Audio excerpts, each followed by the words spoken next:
escuchando una entrevista que hicieron recientemente en el canal de Inés Moreno TV a Carla de la Cuesta y a Lynn Hernández. Bueno, ustedes ya saben, obviamente, dos supervivientes de lo que fue este circuito de coerción que se desarrolló en los años 90 y principios del 2000 y los 80 también, que incluyó todo el mundo de la música, el espectáculo, que fue conocido como el Clan Trevi Andrade.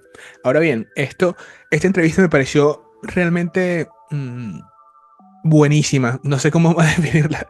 Buenísima creo que es la palabra, porque es que tiene Sí. muchísimas respuestas para que puedan uno entender un poco más de lo que pasó. No sé qué te gustaría, en general, con qué te gustaría comenzar este episodio del análisis de esta entrevista. Pues mira, me pareció una muy buena entrevista. Obviamente seguimos de cierta manera la trayectoria de Inés Moreno y pues nos dio mucho gusto ver a Carla y a Lynn con ella. Y sí fue una entrevista donde se hablaron cosas de una manera muy interesante, de una manera muy empática sobre todo, y dio un muy buen resultado, muy buena química entre las tres, y se hablaron cosas muy importantes, muy importantes para la gente. Tú sabes que cuando alguien tiene una entrevista, de alguna manera se siente a veces como en un compromiso por lo menos, no un compromiso, sino que tiendes a hacer un poquito decir, bueno, yo realmente quiero no incomodar a la persona y eso pasa mucho, obviamente, en las entrevistas en general que las personas tienen, pero lo que me encantó de la dinámica de esta entrevista es que no estaba ahí justamente digamos, una entrevista promedio. Desde el inicio, Inés propone una dinámica de la entrevista que es increíble y a mí me encantó, es justamente esto de que ella misma te dice, "Hoy voy a hacer el papel del abogado del diablo, voy a hacer el papel de las Sí. personas que te preguntan las cosas que quieren".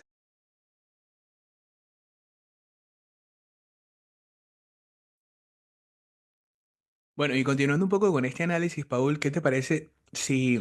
¿Qué te pareció justamente esto cuando ella resalta lo de que el esposo de Mari atacó a Inés Moreno cuando ella estaba cambiando de opinión? Eso yo lo escuché en el canal de Kerola y en Escándalo en línea, pero más o menos estaba viendo, dándole seguimiento, pero no le di mucho seguimiento a lo que fue esto. ¿Y tú te acuerdas de ese episodio?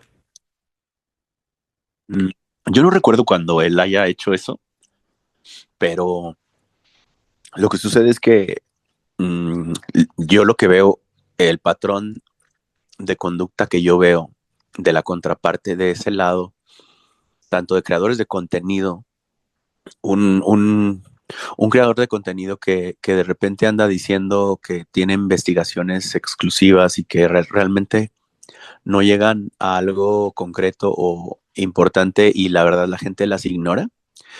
Eh, Cuando pasa que tú estás, bueno, lo que yo he visto, que las personas de repente les creen cosas tanto a Mari como a Gloria, pero después se dan cuenta por circunstancias o porque lo ven en material que tiene más información que es coherente, deciden cambiar, no de postura, sino darle oportunidad a otras realidades. Estos seres pues se molestan y agreden, y esto lo han hecho con Liliana Regueiro, por darte un ejemplo, ¿no? Con Marlene Calderón, han hecho muchas bajezas, la verdad, y no me extraña que el esposo de María Raquel haya hecho este tipo de cosas también, porque lo llegó a hacer con varios creadores de contenido. Entonces, como Inés Moreno tiene, digamos, digamos cierto nombre por ser tal vez una periodista, pero también ahorita incursionando en lo digital, pues les pega que una persona como ella, con cierta influencia, ya no esté creyendo en un podcast que fue número uno y que pues que le dio una oportunidad en su momento, pero después se fue dando cuenta de otras cosas que le hacían más sentido, ¿no? Entonces sí lo creo que él haya hecho esto, porque sí, él tiene este comportamiento muy agresivo en muchas ocasiones. No, yo por mi parte sí recuerdo ese momento y sé que él se metió al live de Inés Moreno y empezó a atacarla, a decirle cosas en realidad como que súper ofensivas. Al final no era ninguna digamos, idea que tuviera algún tipo de apertura a una argumentación. Eso fue lo que recuerdo. Y bueno, justamente la pregunta que hablamos hace unos minutos era ¿por qué se van solo contra Gloria y Mari si todas hicieron lo mismo? ¿Tú recuerdas la respuesta a esta pregunta que dio Carla y qué nos puedes más desarrollar desde tu punto de vista? Porque ya yo más o menos di mi perspectiva. Sí.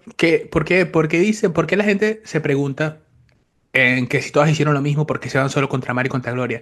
¿Cuál es esta jugada de tratar de equiparar estos delitos que cometieron estas mujeres en comparación con lo que fueron las víctimas reales?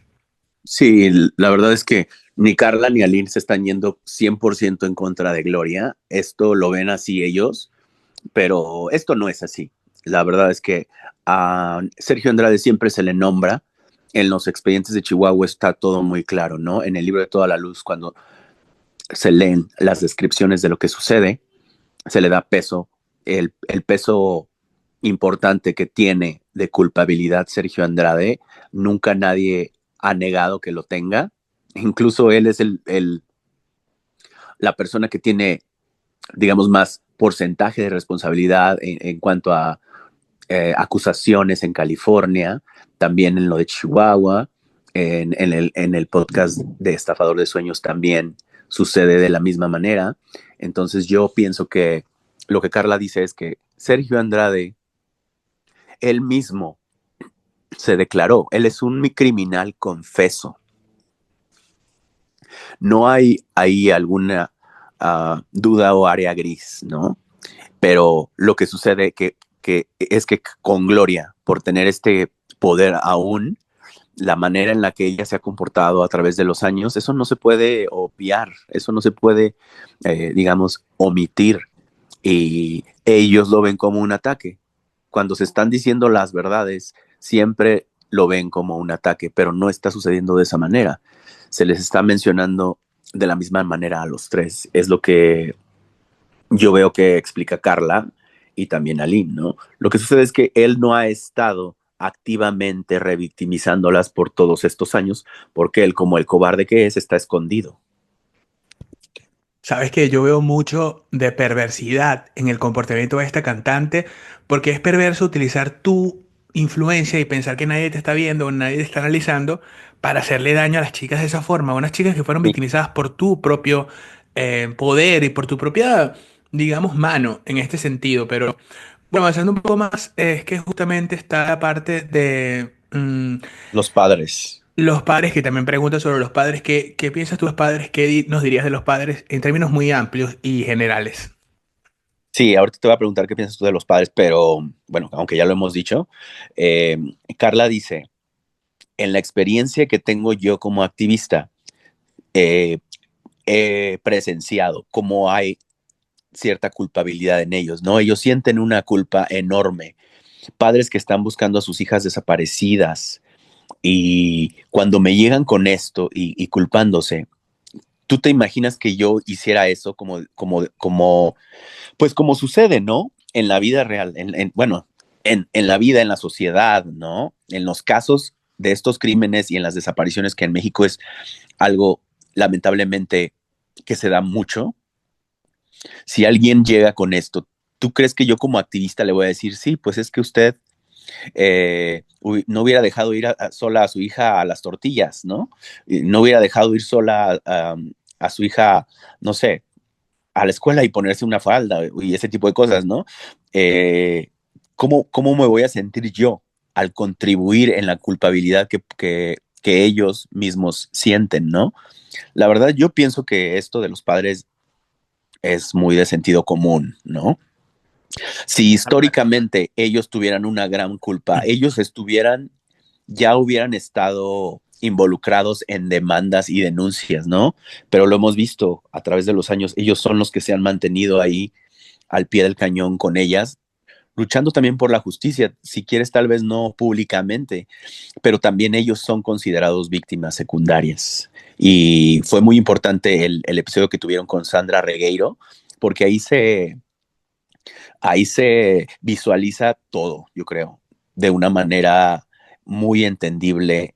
Y si lo ves o sea, con una disposición de entender las cosas y de escuchar bien y con empatía, lo puedes entender. Bueno, mi gente, ustedes han escuchado justamente este análisis. Les recordamos que pueden ir al canal de Paul Moctezuma, Moctezuma Clips, y el canal NT Narcisismo TV, de una coproducción también con The Edgar Channel, mi canal principal. Y les invitamos a darle me gusta, comentar abajo, compartir, por favor, nos ayuda muchísimo, muchísimo, como no tienen una idea. Y si se sienten un poco extra amistosos y amorosos, pues pueden unirse y suscribirse al contenido exclusivo de este canal que va a ir creciendo poco a poco. Y les recomendamos les recordamos que estamos haciendo un resumen general de lo que fue la entrevista en el canal de Inés Moreno TV que dieron las chicas Carla de la Cuesta y Aline Hernández del podcast Alíneate y Abre tus alas, en el cual hablaron de la revictimización por parte de la cantante Gloria Trevi, que ha dado años justamente de un proceso en el cual ellas no se han sentido escuchadas, se han sentido ofendidas, violentadas de muchas maneras, con bioseries, Agredidas. podcasts, de todas formas. Han hablado de que les ha frenado proyectos, obstaculizar su carrera para que ellas no puedan tener nunca una voz. Esto justamente es lo que ellas dicen. Habla del podcast de Mari Raquenel, de Mari Boquitas, que se llama En Boca Cerrada, y particularmente de este episodio que se denomina Crece el Harén, como dando a entender más o menos que no solamente es un podcast negacionista, sino que además ella da en líneas a entender lo que ella interpreta de lo que sucedió. Habla también de La monja en un burdel. ¿Qué más? Hablan de René Franco también en la entrevista que tuvo con Lin y cómo ha cambiado la sociedad hoy en día. El esposo de Mari, pues que atacó a Inés Moreno también. Y bueno, René Franco también atacó a Inés Moreno en un punto. Admiten que dijeron que era inocente justamente esta cantante porque no solamente no entendían lo que habían pasado, sino que estaban siendo víctimas de un bombardeo de revictimización en el cual ellos pensaron de alguna forma, bueno, si yo digo estas declaraciones, ¿podré yo en algún punto tener la misericordia de esta mujer que me está atacando sin piedad? Le preguntan, y esta pregunta va justamente por la parte importante, que es que le preguntan a Carlas de que dicen que ella llevó a sus hermanas, y eso no tiene ningún sentido, por supuesto, porque ni siquiera es que ella haya llegado primero, pero al mismo tiempo hablan del sacrificio de Katia para prevenir que sus hermanas vinieran cuando ya sabían que este psicópata estaba obsesionado con la idea de traer a las dos hermanas a este mismo conjunto terrible de explotación, Paul. Sí, sí, sí, sí, sí. Y también, fíjate que me viene a la mente que era parte del trauma cuando Carla da esta respuesta también, ¿no? Lo hemos visto, o sea, este trauma complejo. Y tú crees que ella no desarrolló un vínculo traumático con Gloria, obviamente, por ser una de sus victimarias? Obviamente sí, obviamente esa respuesta era de autoprotección también. Entonces hoy lo puedo yo entender con los conceptos que hemos ido conociendo y es especialistas que hemos ido viendo también y escuchando. Totalmente, totalmente de acuerdo. Yo también quiero recordar que en palabras muy resumidas, ella nunca, Carla, ni Katia, ni Carola, ninguna llevó a ninguna a este punto de destrucción. Estas personas en su sistema de reclutamiento tenían estrategias perfectas para tratar de satisfacer a este hombre, de las cuales Gloria Trevi y María Raquel Participaban activamente. participaron activamente, exacto. Y ella dice en un punto que a mí me parece impresionante, que si yo hubiera sabido que ellas recibieron un castigo de la magnitud del que recibió Katia, jamás sería capaz de usarlas. Jamás, jamás. Pero ellas no lo Claro. hicieron porque son cómplices de este circuito psicopático en este sentido. Eso es lo que está pasando y es lo que, más allá de lo que se determina en California, que nosotros tenemos la esperanza de que sea así, estas mujeres son cómplices por este tipo de accionar y porque hasta hoy no han admitido ningún tipo de responsabilidad. Esto las hace más cómplices que nunca de este sistema. Sí, sí, sí, eso es innegable, ¿no? O sea, la historia no se puede borrar. El sol no se puede tapar con un dedo, como dicen. También hablando un poco de lo que es muy positivo, que también se habló con Inés, es esta unión que está sucediendo entre ellas, este perdón que ellas, si bien por acciones demasiado pequeñas y por todo lo que vivieron, se han pedido perdón entre ellas. Esto es el ejemplo de las personas empáticas, en contraste con el otro lado, ¿no? Como vemos, negación completamente, eh, generalización, unas disculpas muy vagas, muy ambiguas, nada concretas hablando de las cosas que hicieron, ¿no? Y responsabilizándose. Lamentablemente nunca lo hicieron, no lo han hecho y no creo que lo vayan a hacer. Yo tampoco lo creo, la verdad. Yo dudo que ellas lo vayan a hacer porque en el fondo se saben, quizás cómplices de todo esto, en especulativamente hablando.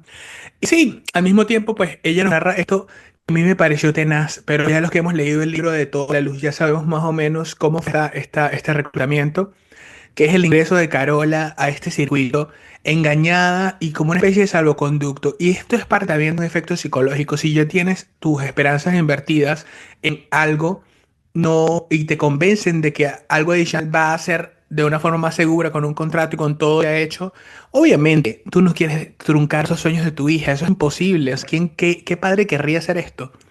Y eso fue lo trajo a Carola y a Carla en este contexto. Pero el sufrimiento de Katia es inenarrable. O sea, una de las personas que ha sufrido demasiado con todo esto ha sido Katia también. Y es una persona a la cual la han intentado culpar y revictimizar infinitas veces. Estas personas que hoy están libres por sus crímenes y no, no los pagaron. Sí, sí, sí, tanto esas personas como los monos voladores, ¿no? Las personas, bueno, los fanáticos fervientes que comentan cosas también demasiado horribles o envían mensajes directos hacia ellas, ¿no? En todos estos años lo han hecho y también se ha descrito el modus operandi de estos agresores, ¿no? Estos atormentadores, que de hecho también en Toda la Luz se habla de eso, ¿no? Hubo casos de ex fanáticos de la cantante que confesaron cómo era el modus operandi, ¿no? Cómo los manejaban y les decían, ahora van a hacer esto, ahora van a hacer lo otro. Y se sigue replicando el día de hoy, utilizando ventaja de las redes sociales. Lo siguen haciendo, que tal vez ahorita ya no van a afectar tanto porque ahorita ya no hay manera de que las puedan desunir, pero hay que decirlo. Sí, totalmente de acuerdo.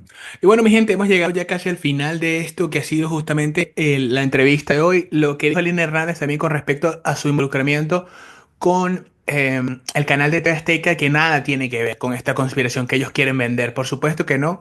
¿Algún comentario final, Paul, acerca de esto último que dijo Aline con respecto a la empresa con la que ella trabaja o algún otro, digamos, comentario que quieras emitir al respecto para, en términos ya generales y cerrando un poco lo que es el episodio de hoy?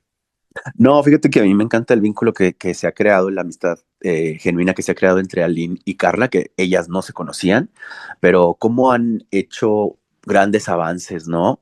Me gusta mucho la química que hay entre ambas, los proyectos que emprenden juntas, me gusta la energía de Aline Hernández, cómo dice ella que ella no está interesada en fama, ella prescinde de ir a alfombras rojas y todo esto, porque ella quiere tener una vida simple, ¿no? Va, trabaja, percibe su sueldo, hace sus cosas de redes sociales, su, sus proyectos que tienen que ver con salud física, salud mental, también el apoyar a Marlene en un nuevo proyecto que también tiene que ver con salud física y salud mental, lo de Alíneate y abre tus alas, que la verdad estamos muy, muy felices de verlo y siempre se aprende, ¿no? Con los especialistas y todo lo que hacen. Entonces, sería lo que yo diría, ¿no? Me encanta, todo a la luz ha hecho un gran cambio, creo yo, y sigo diciendo que en un futuro se va a ver de otra manera eh, en el país, al menos en México,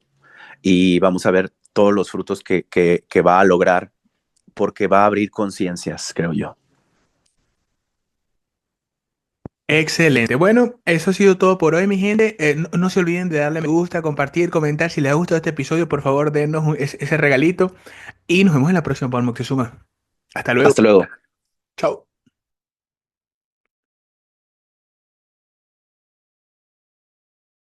Todas están de acuerdo que son cosas que pues obviamente la sociedad de hoy ya no está haciéndose esas preguntas, ¿no? O sea, ya están más informados. Bueno, yo creo que realmente la elección de las preguntas estuvo buenísima porque sí son preguntas que hay gente que se las hace, eso es imposible negarlo. O sea, yo sí creo que hay personas que en el fondo pues no conocen a profundidad muchas cosas del caso y se dejan llevar quizás por opiniones de la parte contraria que evidentemente pues lo que hacen es justificar lo injustificable, pero ha sido parte de esa narrativa y obviamente hay que luchar mucho con esa imposición en ese sentido, pienso yo. Pero bueno, más allá de todo esto, Paul, yo creo que está una cosa muy importante, disculpa, que es el inicio de esta entrevista, y es justamente la enumeración por parte de ellas de lo que es la revictimización. O sea, ellas dicen, tanto Carla como Aline, dicen que hubiera sido una realidad muy distinta si no hubiera existido tal revictimización por parte de la marca registrada.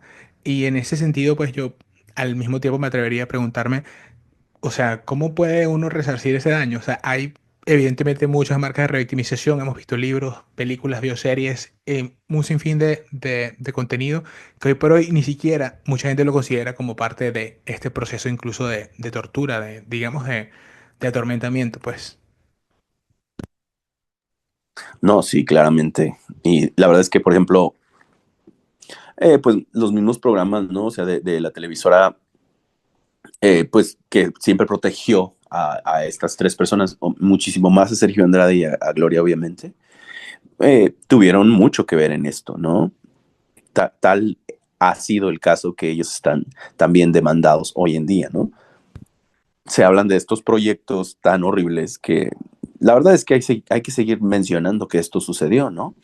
Si bien hoy, a consecuencia de ello, están pasando cosas positivas, que es la unión, pues no se Exacto. puede olvidar el daño que hicieron en su momento, ¿no? Y como siempre siempre este patrón de conducta de ella de hacer las cosas, pero después decir que no las hizo y que no tuvo nada que ver, pero claro que sí, sí lo hizo. Sí, como una negación constante. Y estoy totalmente de acuerdo contigo en todo esto que estás diciendo, porque tiene mucho sentido. Para mí es evidente ya a estas alturas del partido, de lo que ha sido este caso, que hay muchas injusticias y creo que ellas han hecho un papel genial en digamos, que a mí me parece increíble a nivel, digamos, de discurso, que ellas hayan podido resumir tantas cosas que les han pasado durante todos estos años, porque abruma cuando lo empiezas a enumerar el montón de inconsistencias, injusticias, digamos, incluso podríamos llegar a hablar bueno, de corrupción que existen detrás de este caso es infinito y es bastante complejo enumerarlo y ellas lo han hecho muy bien. Ahora, se empieza en esta entrevista a hacer un montón digamos, y eso fue lo que más me gustó de la entrevista, sinceramente, que se empieza a desdibujar un poco lo que es responderle a la gente que tiene preguntas con respecto al caso y que incluso uno sabiendo las respuestas queda aún más claro lo que ellas quieren decir. Por ejemplo, hablan de lo que ha sido el que les han frenado proyectos que ellas han visto sabotear sus carreras, incluso ella dice que esto está con evidencias.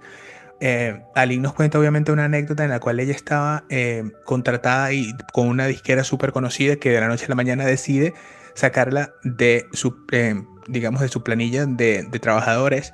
Lo mismo le pasa con sucursales o submarcas o empresas relacionadas a lo que sería en esto, y hay que decirlo, es lamentable, pero pues justamente hablan de esta televisora, de Televisa, y bueno, sus sucursales como al mismo tiempo le han hecho una especie de fondo negro, de tarjeta negra o algo así, una lista en la cual han decidido sacar a Lin. El Lin no tuvo más opción que, bueno, evidentemente, tener que buscar trabajo en otras empresas. Y bueno, ahí empieza un poco de la relación que tiene con TV Azteca actualmente. Pero antes de todo esto, me Sí. gustaría hablar y analizar esta parte en la cual ellos hablan de una especie de obstrucción de sus carreras. Lo mismo dijo María Raquel en su contexto en esta famosa entrevista. ¿Qué piensas tú al respecto? Porque si bien es cierto que analizan también la postura de Raquel en este nuevo contexto, no podemos olvidar que esta entrevista, ella básicamente no solamente hablaba de un depredador, sino de dos. Sí, de hecho, bueno, la parte de Aline, lo curioso es que sucede esto, que le dan, digamos, la carta de retiro y esto de esa disquera, justamente ya cuando ella ya salió de prisión, ¿no? Entonces, obviamente, si te pones Me a, o encanta sea, porque salió, ay, ya salió de prisión, así me lo imagino demasiado, pero bueno, sí te entiendo, joda, esto es una parte, un chiste malo, pero sí.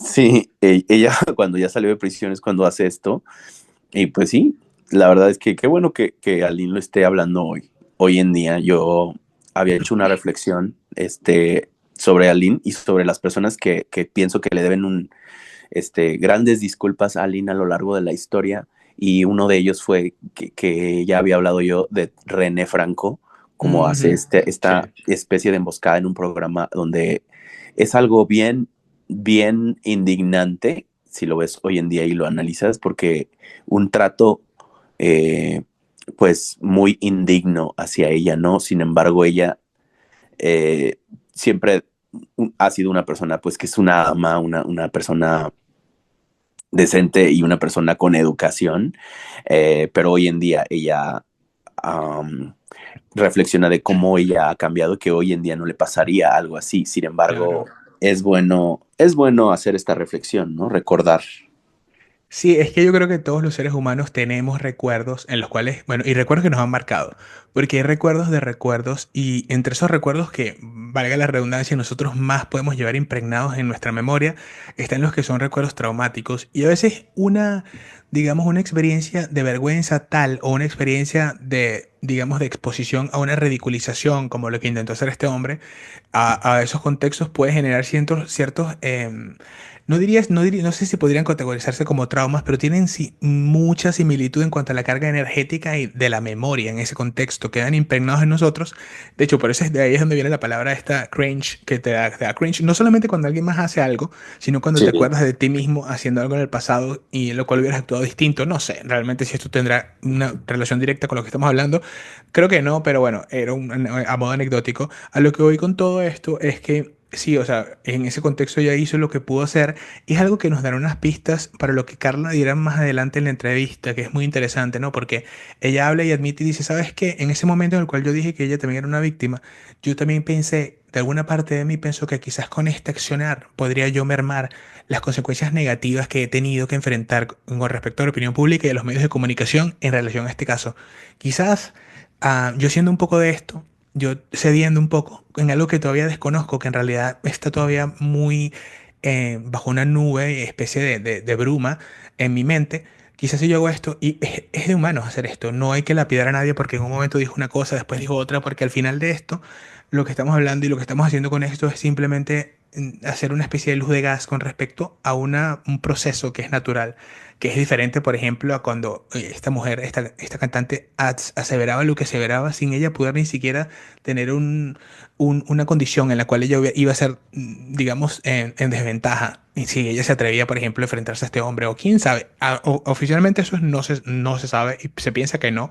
Y si fuera de otra manera, que sería genial saber cuál es esa coerción o esa especie de fuerza impositiva que le hizo decir lo que dijo en su contexto y que Pues lo sigue diciendo hasta ahora, básicamente. exactamente, ella se ha, se ha justificado en ese aspecto, pero volviendo a lo de Carla, me parece importante hablar de nuevo de eso porque Carla, sí, claro que hizo eso y claro que lo hizo con toda la buena intención del mundo, pero Carla estaba pasando por un proceso en el que estaba aún comprendiendo las cosas, comprendiendo cómo se configuran estas redes y estas estrategias de las cuales ella fue víctima, hablando específicamente de ella, pero cuando pienso yo que cerró el círculo completo fue cuando lee todos los expedientes de Chihuahua y le hace sentido todo, Claro. ¿no? Y ya no hay En su marcha atrás derecho, en su después de haber, derecho.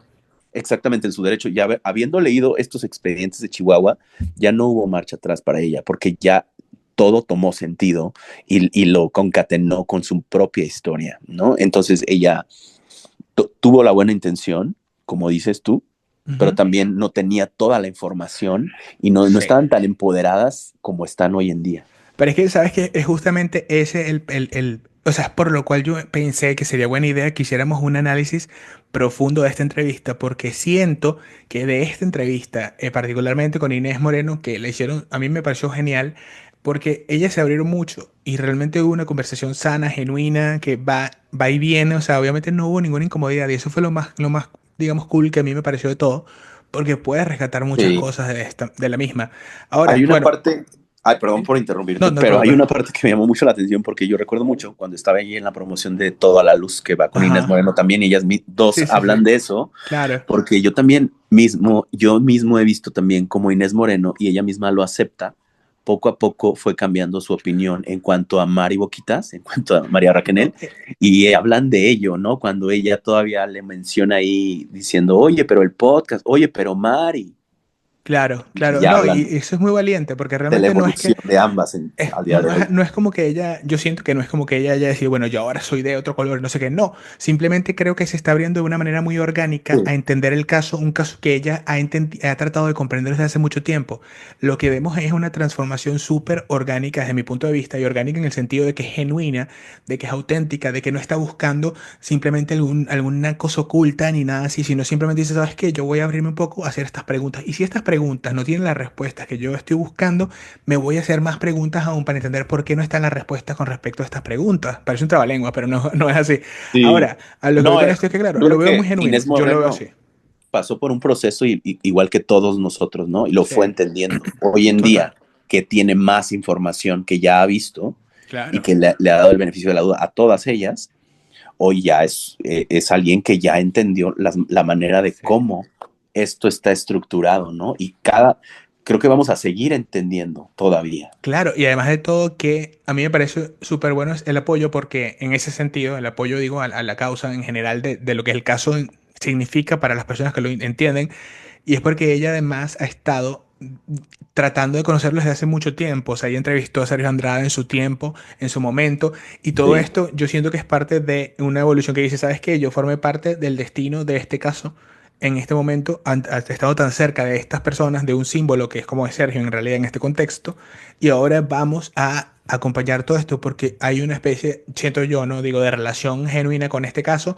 Y que eso pasa mucho con la gente que está vinculada a este caso. Hay mucha gente que genuinamente, como Maridalia Gómez, por ejemplo, que Maridalia, ella ha estado viendo porque, exactamente. ¿sabes? Y poco a poco ella va surgiendo y va diciendo, ¿sabes qué? A mí mis preguntas no me van a hacer desviar la mirada porque es gente que está despierta.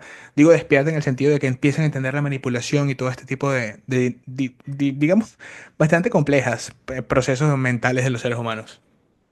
Sí, totalmente. Acabas de dar el mejor ejemplo de alguien profesional, al igual que Inés Moreno, que admite cómo en el pasado tenía otro lente todo, ¿no? Tenía otra visión de lo que estaba sucediendo en esos momentos. Incluso ella misma, pues dice que como parte, como siendo ella parte de la sociedad, les pide una disculpa grande a Línea, a Carla de la Cuesta, Sí. María Galia, y totalmente, o sea, Sí, y totalmente, eso me encanta que pase, ¿no? O sea, muy la humilde, eso es gente, demasiado porque en realidad sí entiendo que, exacto, sí, bueno, eso me encantó. Pero bueno, continuando con esto, ok, avanzamos en toda esta cronograma o cronología del análisis de la entrevista que les recordamos, véanla en el canal de Inés Moreno TV, está la entrevista con Ali y Carla. Pero bueno, avanzando en esta historia, vamos un poco, dejamos atrás lo que es la revictimización.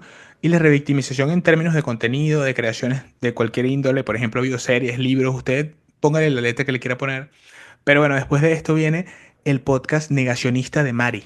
El podcast negacionista de Mari. Y esto digo negacionista porque ahí creo que todos llegamos a una conclusión inequívoca, que es que el mayor error de En Boca Cerrada fue lo negacionista con el respecto a los hechos que fue y que ha sido en ese contexto. Eso es lo que pienso yo. Por eso digo podcast, un podcast negacionista. Pero en el negacionismo intrínseco de este mismo podcast está justamente quizás lo que se trata de blanquear en ese sentido, y es blanquear la imagen de una persona con respecto a su participación en el clan. ¿Por qué? Paul Moctezuma, dímelo tú.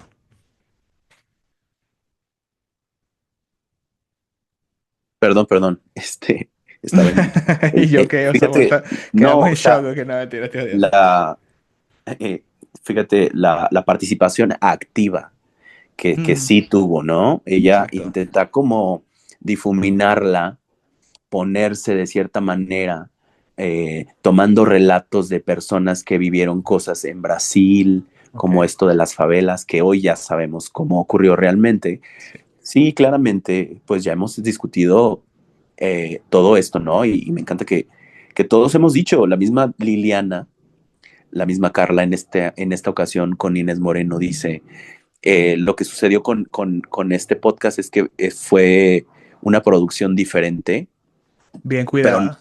muy, muy cuidada por esta Exacto. productora María, pero al final terminó siendo algo, pues yo diría en mis palabras, algo Ok. terrible realmente. O sea, porque no puedes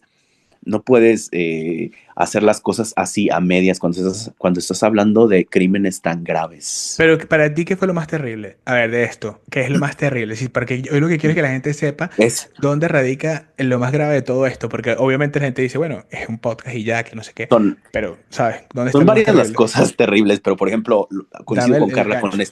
con este episodio del Oh, Crece el sí. harem. Qué buen No, punto. no, Iba no para allá. haberle dado la perspectiva de niñez, no haberle dado la perspectiva de adolescencia, de abuso, Ok. de, pues también como Liliana Regueiro, ¿no? De psicopatía, Mm. de las estrategias de manipulación, no tener esa perspectiva en lo más mínimo, pero encima de eso llamarle el harem es algo Ok, es que increíble. claro, está, mira, está buenísimo ese ejemplo, porque es que grafica justamente en esencia lo intrínseco que tiene este contenido en cuanto a lo que es revictimizante en sí, porque obviamente en apariencia, si lo ves de manera simple, no lo vas a poder ver como algo, como el gran caballo de Troya, que además puede simbolizar, porque el negacionismo del mismo es que en él se pretende instaurar una versión alternativa de lo que había sido la versión oficial hasta ese entonces. Y esta versión alternativa es tan compleja porque no es que nos viene a decir la verdad la versión alternativa, nos viene a blanquear una parte de la historia para, de alguna manera, no es que ensucie la oficial, sino que la desnuda de alguna forma, pero no la desnuda del todo. La desnuda hasta cierto punto. Te desnudo hasta donde yo no salga inmiscuido, por no sé qué más decir, pero metido en todo esto. Sí, Ahí es donde digo que está.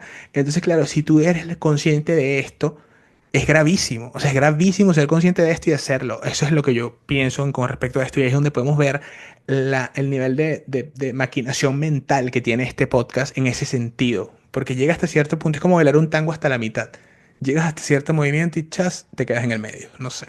sí, sí, sí, hacer malabares, ¿no? O sea, Como bien intentan hacer hoy en día todavía algunos, pues algunos programas también en el ámbito digital, es que audiovisual, por allá, por YouTube también, por allá, por acá, en algún por sitio de YouTube, Caracuya. en algún En sitio un rincón. Así. de este micro Ajá. universo, que Me es encanta. micro. Una especie, sí, micro, Pero, pero como un agujero negro, así, chas en la sí, sí, esquinita. sí. Obviamente ella toma ventaja de esta área gris en la que ella puede Claro. estar y ahí es donde mucha gente pudo caer, pudimos caer. Creo que ya Mm, tal vez yo un poco más que tú, sí. porque tú Oh, me también, acuerdo, creo cierto, que cierto. tu incredulidad pues te ayudó muchísimo. A mí me faltó incredulidad, pero hoy en día No, ya pero ojo, ojo, yo voy a los ser hechos demasiado y la honesto. historia me hicieron voltear Claro. a ver a lo que tenía que voltear a ver. Uno es que eran otros tiempos. Había pasado, había mucho tiempo atrás y obviamente era otra forma de entender el caso porque no sabíamos muchas cosas que hoy sabemos. Dos, es que también estaba el hecho de que conocimos a Bárbara, ¿te acuerdas en ese momento que Bárbara fue la que como que nos dijo como que, ¿sabes qué? Miren la mirada Sí, de ella, que no sé qué, ese tipo de cosas. Bueno, no la mirada, sino como que analizando un poco más unos patrones y todo esto. Nosotros, wow, sí. nos quedamos así y bueno, fueron muchas cosas, pero al final de todo, como les digo, no es que nosotros no es que tengamos la verdad o no, aquí estamos midiendo es simplemente que tanto pudo, estamos teorizando con respecto a hipótesis que están relacionadas a un caso que es un caso público, abierto y conocido, entonces no hay nada de extraño en todo esto, la verdad. Simplemente podemos hipotetizar dando como un referente a lo que nosotros creemos que es lo más lógico. Ahora, en esta entrevista, Paul, no solamente está esta parte de lo que es el podcast negacionista, que ya de por sí tiene otra categoría, y también lo que es el capítulo del harén, pero también Sí, hablan de la monja en el burdel, que justamente dice, bueno, ¿sabes qué? Se fue esta periodista y quedó esta mujer diciendo que era la monja en el burdel. Es como una especie de disociación moralista extraña, una especie de dicotomía mental en la cual primero, o sea, estos términos de burdeles, de cosas, eso ya es demasiado anacrónico para comenzar por ahí. No tiene nada que ver, mira, la sexualidad de cualquier persona en el mundo, en el planeta Tierra, que quiera vivirla como le dé la gana, no tiene nada que ver con sus derechos a ser libres y tener una expresión, no ser esclavizados, nada de esto. Y obviamente estamos hablando de niñas, que es otra cosa claro, que le agregamos a esto. No bajo el no yugo de bajo el nadie. yugo de un adulto, Exacto, exactamente. pero lo que digo es que esto moralmente se está utilizando como para de alguna manera revictimizar a las chicas como si esto tuviera algún tipo de relevancia o relación con un contexto idóneo en el cual en una sociedad promedio se esté juzgando a unas personas que han decidido tener una labor no sé, de este tipo de cosas. Eso a mí me parece absurdo realmente, por eso es que lo digo, no porque tenga nada que ver con el caso, sino porque me parece absurdo esa Mm, contraargumentación, rarísimo. Es es la típica opinión de una persona de la La vieja monja en el escuela, es una patético. persona de la vieja escuela que nunca ha creído en la terapia, una persona de la vieja escuela que no Ujú. ha evolucionado con los tiempos de Es hoy que en no día, entiendo, de verdad, ¿no? me parece rarísimo esto. Una monja en un burdel. La monja en un burdel, ¿qué tiene que ver? ¿Qué significa el burdel y qué No. significa la monja? Si vamos a este caso, Es que esa moralidad extraña es anacrónica. La gente no está pensando en términos digamos, de órgano reproductor ni actividad sexual. Eso ya no se usa y siento que es algo muy... No sé ni siquiera en qué contexto sucedió que se surgió esto, pero me parece malísimo, de verdad, nunca lo entenderé. La monja en el burdel, aquí, ¿de qué me están hablando? No entiendo. Y no, es algo que, no, no sé. Sí, es algo que va en contra de lo moderno, ¿no? Creo yo. Sí, es como, no sé, no es como, aparte machista hasta los tuétanos, pero en fin. El punto de todo esto es que también hablan, como te decía, lo que hablas de René Franco, pero que René Franco también tuvo un ataque contra Inés Moreno, o sea, Aline e Inés hablan de esto. El esposo de Mari, que también atacó a Inés Moreno cuando él empezó a entender, cuando ella empezó a entender lo que era el podcast de Mari, y yo, es que mira, yo lo veo así. Wow. Tú vas entendiendo el caso y de repente te das cuenta que este podcast te lleva hasta un límite y te empiezas a preguntar por qué. Y yo me imagino, evidentemente Inés, siendo una periodista, se hace las preguntas del cómo, el cuándo, el por qué y el qué, que son en inglés dicen las 5 Ws, why, when, who y todas estas y después otras dos, no me acuerdo cuáles son las otras dos, pero esas preguntas hacen la noticia, Sí, lo claro. novedoso. When también fue como otra así. Entonces, o what, que es el qué. Entonces dices what, when, who y esas vainas. Entonces es como que Where. ahí, where, exacto, exacto. Entonces te empiezas a preguntar todo esto y cuando te preguntas estas cosas en relación a este podcast dices, wow, ¿qué? ¿Cómo? ¿Cuándo? ¿Dónde? ¿Por qué? ¿Cómo? Así, no sé. How no sé por qué entra, pero sí. Sí, y bueno, también, o sea, no, las personas no pueden esperar que una persona, que una, digamos, creadora de contenido o periodista como Inés Moreno se vaya a tener que mantener en algo como si esto fuera la televisión, ¿no? De Sí, no, antaño. terrible. O sea, o como la gente que trata de decir que es normal que alguien se insemine solo. Tipo, hay gente, obviamente, pues, que uno dice, Dios Sí, no, mío, es increíble. esto es o sea, de verdad que sacas como, se deja a una persona como que tratando de decir, pero ¿saben que vamos a debatir hoy acerca de si es posible que la gente se insemine sola? Y tú, ok, no es posible, ya eso está científicamente comprobado que no es posible. Sí, ni O sea, siquiera hay que señora, darle si fuera lugar ahí, posible, ¿no? si fuera posible, no habría la inversión de millones de dólares en lo que es Exacto. la industria de la fertilidad asistida. Eso es ilógico, absurdo y un extraño intento de manipular a la gente como si estuviéramos en la época de la Edad Media. Pero no, no se puede hacer eso. Sí, Están locos los que digan eso, ¿verdad? Pero bueno, ahora bien, entonces dice que otra pregunta, porque claro, Inés está haciendo el rol, acordémonos de esto, de ella tiene que representar las preguntas típicas que la gente que no entiende el caso se las hace y promedio se las hace y entonces, por ejemplo, preguntan por qué se van solo contra Gloria y Mari si todos hacen lo mismo, si todas hicieron lo mismo.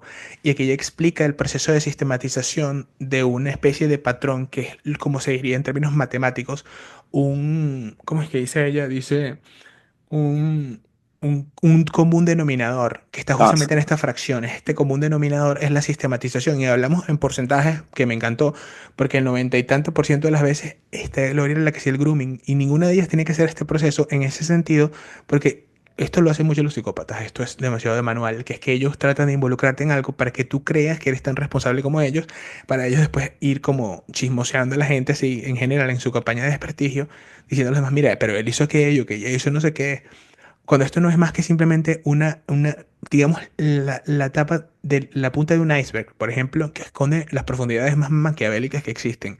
Y te voy a decir por qué. Porque para tú tener el nivel de maldad que alguien requiere para hacer un proceso de grooming, como lo hizo Gloria en este contexto, tú tendrías que saber y tener acceso a la información de lo que estaba pasando con esta persona y el resto de las chicas. Y la única que sabía esto, que las únicas que sabían esto eran Mari y Gloria. Eran las que tenían acceso a la información completa, eran las que sabían profundamente qué iban y qué iba a pasar con ellas. Ninguna de ellas, entre ellas, tenía el acceso a la libre información. Eran movidas como objetos de un lado a y, otro. y también la edad, ¿no? O sea, la edad pues la facilidad de hacerlo, ¿no? O sea, la labia que se sabe hoy y que hasta hoy en día tiene, que no alguien nuevo que acababa de llegar, un adolescente, iba a poder. O sea, cuando se habla de que también, de cierta manera, Marlene ha dicho que igual Alim pudo haber intentado y nunca le funcionó, que ellas mismas hasta se ríen de ello, pues sí, ahí podemos comparar, ¿no? Estas Exacto. personas celebraban cuando se lograba el objetivo. Estos tres Bueno, celebraban. Entonces celebraban. ahí ya se diferencia todo. Bueno, es que bueno, ahí ya nos quedamos sin palabras. Es como shocking, ¿sabes? Como que, ok, hay que respirar. Pero bueno, en fin. El punto de todo esto es que después de eso, ellas cuentan también en la entrevista, respondiendo a todo esto, porque estaban solo contra Mari y contra Gloria, si todos hacían lo mismo, la respuesta es no hacían lo mismo. Mari y Gloria sistematizaron, industrializaron, promovieron, ejecutaron, optimizaron y todos los dejaron a este proceso en el cual ellas eran y por eso son denominadas cómplices. Eso es Claro. lo que tratan de demostrar en la Mega O sea, California y es lo que tenían se un dice. seguimiento, hacían Claro, un y además tenían grooming que un duraba semi, o sea, años, o sea, le daban el exacto. seguimiento a una menor de 8 años y año tras año iban haciéndole el seguimiento a ver Sí. cómo iba todo. Bueno, y Esto en no todas, sucedió con nadie más que fueran ellas dos, totalmente. que Y no te digo fueran algo, ellas. además de esto, ojo, hay otros datos que son súper escalofriantes, ¿no? Por ejemplo, bueno, esto no es escalofriante, esto es como triste, en verdad, porque agarra cuenta que ella dio unas declaraciones en un momento y decía, sabes que ahora entiendo más la trata y Gloria no es víctima también. Pero claro, esto hay que sumarle todo el proceso complejo que es de estar en un shock de estrés postraumático complejo. O sea, para tú entender esto, ahí estabas realmente al borde realmente en este contexto. Entonces, tienes que, y aparte ella también admite que lo está haciendo porque también era para ver si Gloria dejaba de victimizarlas de la forma en la que lo estaba haciendo, ¿sabes? Porque al final, pues obvio, o sea, es normal y es humano que uno tenga que decir, ¿sabes qué?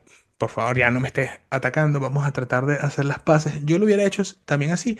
Es que es algo que hay que estar en ese lugar, realmente, es traumatizante. Sí, y en desventaja. O sea, porque ellas siempre estuvieron en desventaja, ¿no? Ellas nunca tuvieron la posibilidad de tener los reflectores o el micrófono. Y aparte, como dije hace rato que también sacaste este tema de cuando ella dijo lo de Gloria, que era inocente, Carla todavía no leía el archivo, entonces todavía no le cerraba el círculo de todo este conocimiento. Exactamente. Y bueno, vamos a...